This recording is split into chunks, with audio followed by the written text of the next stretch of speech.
So I'm going to take a short break for about an hour. I'm going to hand this over to my colleague, Ann Wolfe, who is actually, I'm kind of jealous because she's introducing some people whose work I am fervent about. Now, a little bit about Ann, and I don't get to embarrass her in public very often, so I take what chances I get. Ann was brought here, before I came to work at the museum, Ann was brought in to be a curator, to really begin to shape the idea that this museum might carve out a really important niche in the world about art and environment. So there's this wonderful through thread that runs from our curators, from Marcia Groudon to Ann Wolfe and now to Joanne Northrop, this wonderful through line of establishing a thought about art and environment. And Ann had been working on things and done an incredible show, for instance, about photographs in suburbia that was absolutely, I thought, a seminal show. She came here and she took what had been a young, vibrant collection called The Altered Landscape that had been put together by a couple of people, Peter Poole on our board and Peter Goen up at the university. She took that idea and in a way, and these guys put this amazing collection together kind of out of, I don't know, sort of spit and duct tape, They talk to an artist and they'd say, we'd like to buy a photograph by you, but we want a half price, and by the way, will you give us a second one for free? That's how they kind of put that collection together. They had nothing on Ann Wolfe. Hi, I want to buy a photograph from you, and I want an entire collection built around this, which you need to give us, because this is going to be the most important collection of its kind in the world. She was right, she did it, and we ended up with an amazing book, which, as I said before, is now out of print. And we have this Altered Landscape collection that is going to be added to over the years, funded in part by an endowment from Carol Buck. So it's really an extraordinary collection. And Ann and I are going to collaborate together on the Art of the Greta West collection, about which I spoke earlier as well. So it is with sadness, because I don't get to introduce my colleagues in the front row here, but with great pleasure that my friend and buddy and colleague and absolute supreme intelligence of the museum, Ann Wolfe, is here to do it. Thanks.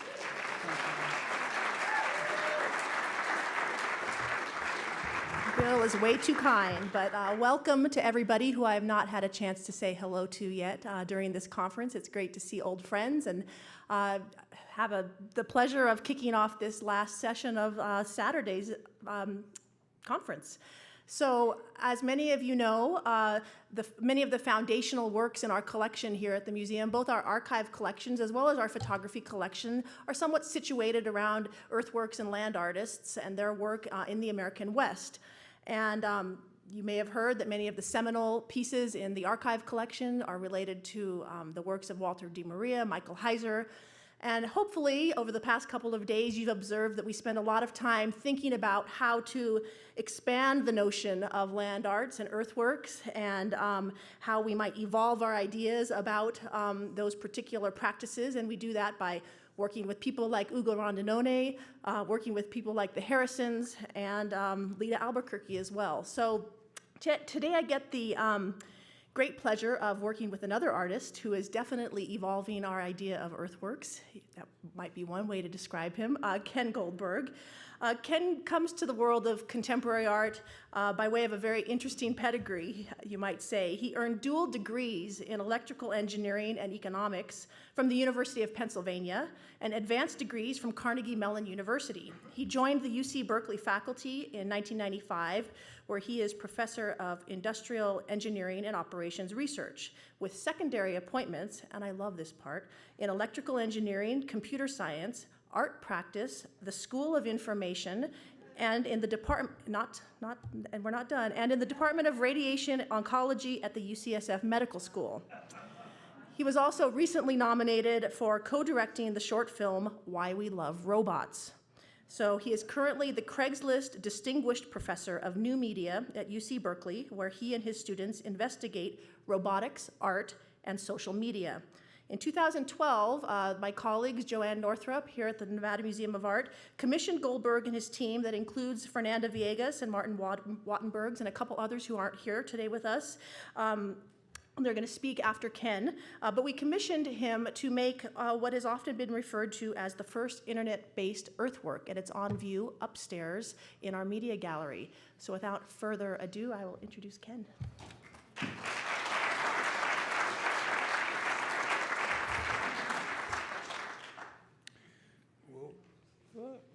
Okay.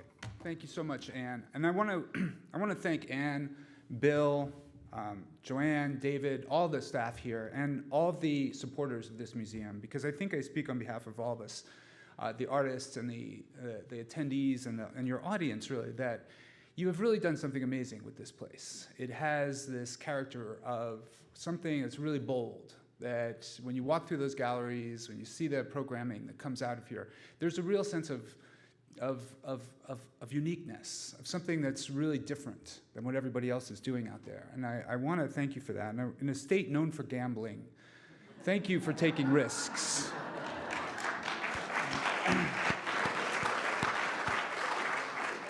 By the way, I broke my thumb last week, actually, and it turns out that it doesn't really bother me except when I'm clapping.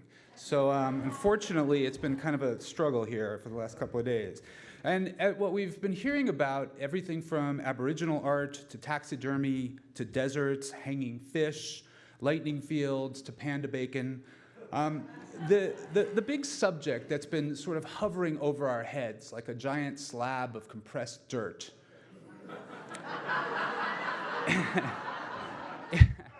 I want to argue is mortality. And as Pina alluded in her remarks yesterday, when the subject of death and mortality comes up, we generally avert our eyes. It's something where we just can't help but change the subject. But death is always at the back of our minds. And I want to quote the great sage and philosopher Shep Howard, one of the Three Stooges, who very insightfully noted when he was talking about, it was one of the films where they were in a haunted house or something, and someone said, "Well, that's very morbid, you know," and he said, "The morbid, the merrier."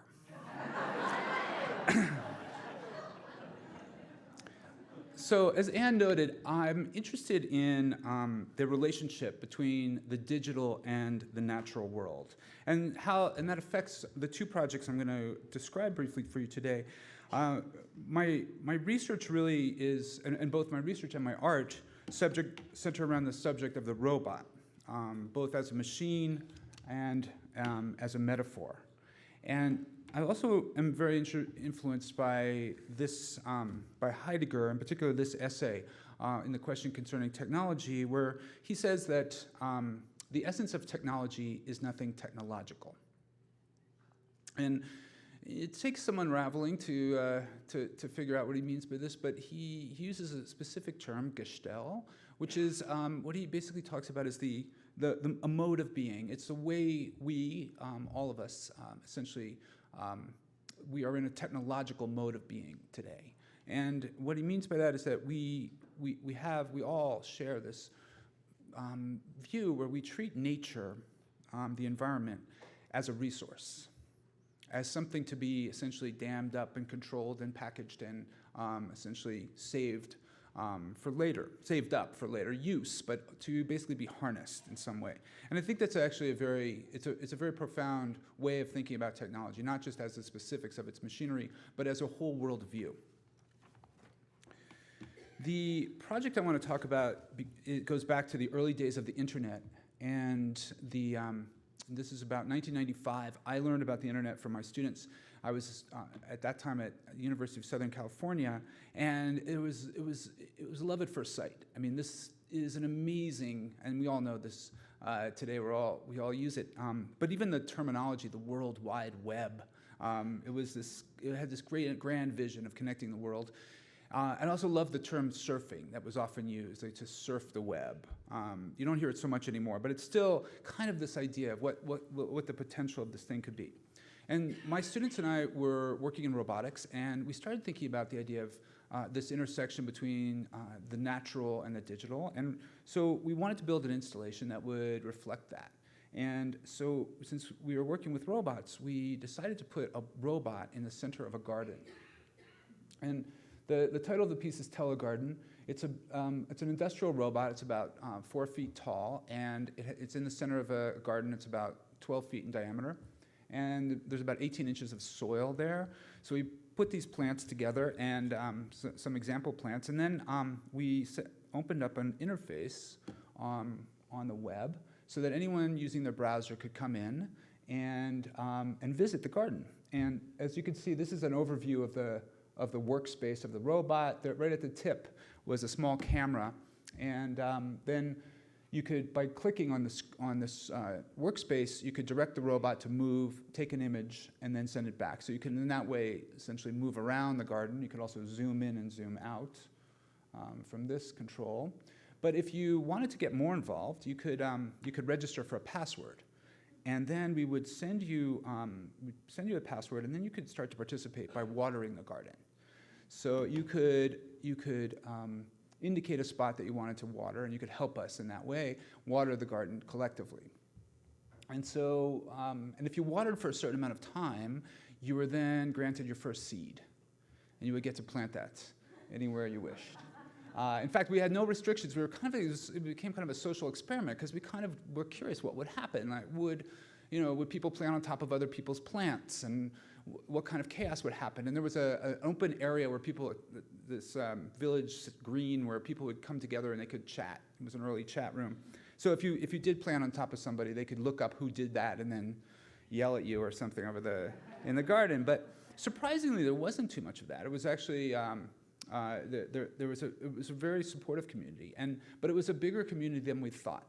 When we built this, we expected a few hundred people to participate, but we had several thousand, tens of thousands participate. And if any of you are gardeners out there, you probably can imagine what happened. So we have about 12 square feet of space and 12,000, 20,000, 30,000 participants, and this quickly became really more of an exercise in the tragedy of the commons.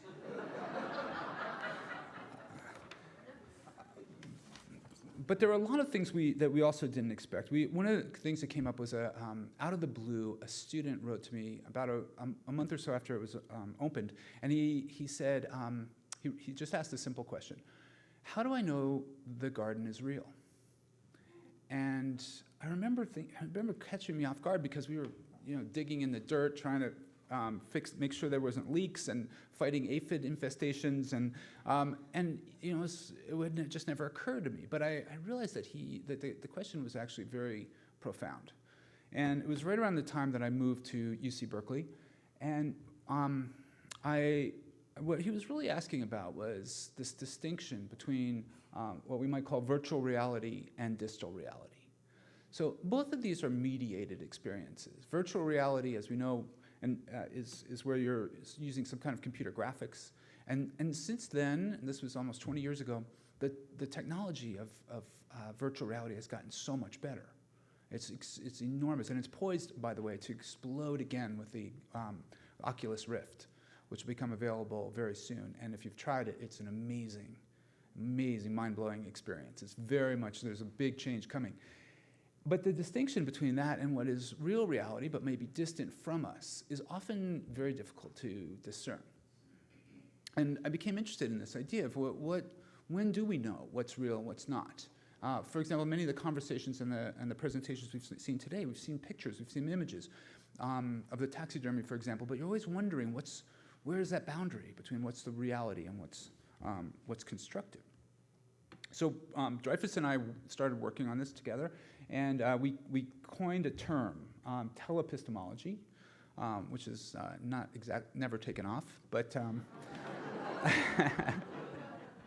but I welcome you to check this out. It's available from MIT Press, the book, and it collects essays from 6 artists, 6 engineers, and 6 philosophers, looking at this question about what is knowledge at a distance. And by the way, I want to mention that I've been very inspired by this conference and thinking about it and being here over the last few days. Bill and I were just talking because I do have an idea for taking this garden to a new level. The garden was online, by the way, for 9 years. It was moved to a museum in Austria, but it's been offline for almost a decade now. And I'm really interested in the idea of resurrecting, not the same, but the idea of using the social network and building what I'm thinking about calling a telescape, more of an outdoor, more lasting kind of environment that would be directed by participants from around the world. All right, and if you're interested in that, please get in touch with me or talk to Bill or Joanne or Anne, and I would love to follow up with you.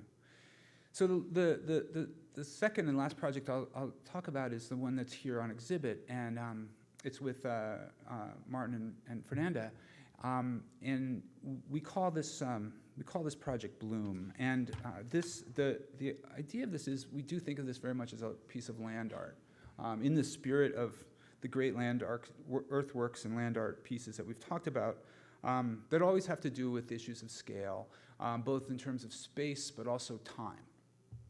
And I'm very interested in, Bill alluded to this new term for me, geoaesthetics.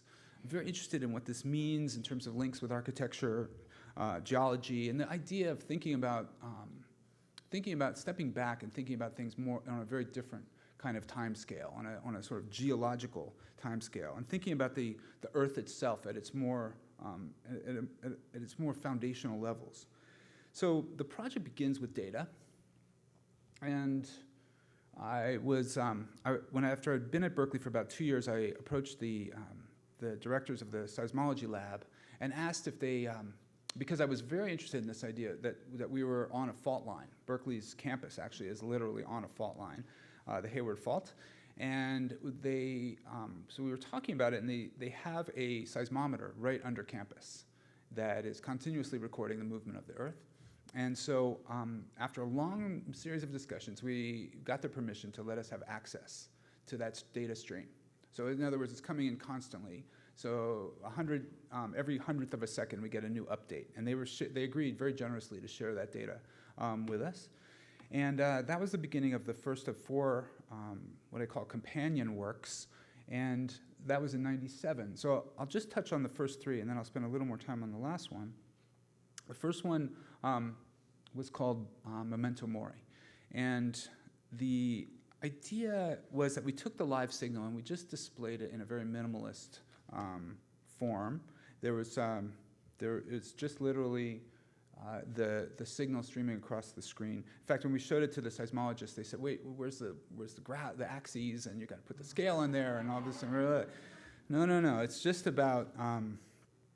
It's really just about this idea of just being aware and taking in this signal, this sort of, in a way, almost like a heartbeat or this EKG of the Earth. And here I want to mention that I know Susan Sontag famously said, "All photographs are memento mori." I want to take that a step further and assert that I think all artworks are memento mori. So this is just one of one such memento mori.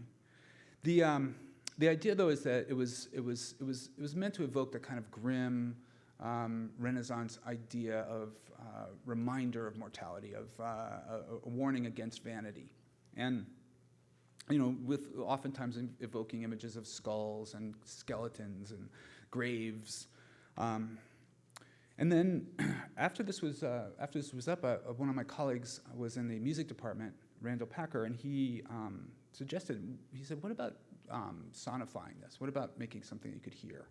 And so we started to work together with a few other colleagues, and we did a sound piece, an installation that we called just Mori, because it was invited to be exhibited in Japan, in Tokyo. And it turns out that Mori means mortality in Latin, but in Japanese it means, it has a very interesting resonance. It's forest sanctuary, which has somewhat of similar kind of overtones. So we built this installation. It's a immersive acoustic installation with huge subwoofers underneath it, and the sound, so that the idea being that when you walk into the space, you could experience, in some sense, the power, the resonance of the Earth. A lot of people actually experience it by laying down flat on the carpet surface there and just chilling out, which was fine by us. And that was in 98 or so, or no, the early 2000s. And then as we got closer to the anniversary of the 1906 earthquake in San Francisco, as we got closer to 2006, I had the good fortune to be seated at a dinner party next to someone who introduced herself as the principal dancer for the San Francisco Ballet. And after a few more drinks, I got my courage up to ask her, would she consider dancing to the sound of the Earth? And amazingly, she said yes. And this is Muriel Maffray. She was basically just about to retire, and is much beloved wonderful dancer, and she agreed to do this. And for knowing ballet, I mean, it's an extremely controlled, rehearsed art form. You don't take chances in ballet. But she was going to, because the idea being that she was going to get on the stage, and whatever the earth was doing at that exact moment was going to direct how she responded. She was going to do an improv, essentially, on the stage. And we spent a year working on it, listening to samples, trying to get ready for this big moment. And we got to do one performance. It was in April of 2006, almost 100 years to the day from the 1906 earthquake. And at the afternoon, the earth was really quiet. And we were very worried because there wasn't much activity.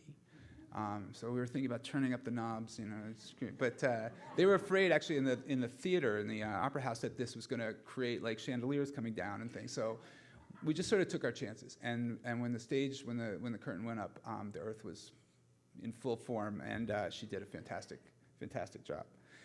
But right around a few years after that, I turned 50, and my view of death changed. This was also right around the time that I learned about the passing of Kenneth Noland, the color field painter, who I had always admired, and was really, it turned out, had some interest in computers as well in his while he was alive. And so I started thinking about how, rather than thinking of memento mori, the signal as a reminder of mortality as being something scary and dark, I started thinking, could it be something more positive? Could we visualize it in a more upbeat, constructive way? And we started thinking about flowers. And this is when Fernanda and Martin and my student Sanjay came together, and we started working on this project that we call Bloom. And this is upstairs on display in the second floor gallery, and it's a continuously changing field. What happens is that at any given moment, it's reflecting what's happening at the Hayward Fault across the state. But because the Earth actually is a connected solid mass, a signal that happens anywhere on the planet actually gets reflected in that signal. So it propagates through the surface of the Earth. So when there's an earthquake, the Earth actually rings like a bell for weeks or months afterward. So this signal, what you're seeing here, essentially encapsulates what's going on in the entire planet. And I've been and we've set it up in a way with a sofa so that you can just sit down and chill out. And part of the idea is that this should not be a negative, kind of grim experience. We want it to be something hopefully constructive. And I've been really pleased to see a few people hanging out in the space in the last few days. But one thing that always comes up is people want to know what would it look like if the big one hits. So we took the data, and I'm going to show you. This is now with a slightly different version of this with a black background. But we took the data. We had the recordings from the seismology lab of the Loma Prieta earthquake, and this is what it would look like.